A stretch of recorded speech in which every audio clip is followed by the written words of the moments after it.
বর্তমান এই হচ্ছে মিরপুর 12 নম্বর ঝিলপার বস্তির অবস্থা।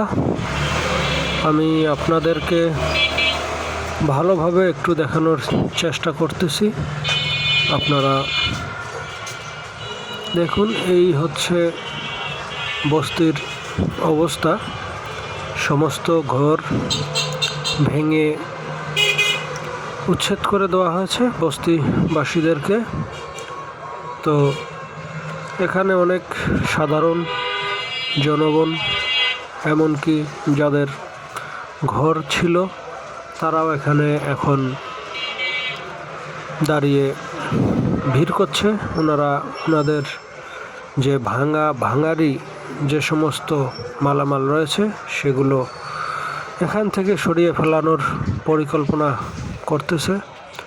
তো আমি যদি আর একটু ভালো করে আপনাদেরকে দেখানোর চেষ্টা করতেছি। এই দেখুন, এই সাইডটা পুরো ভেঙে দিয়েছে।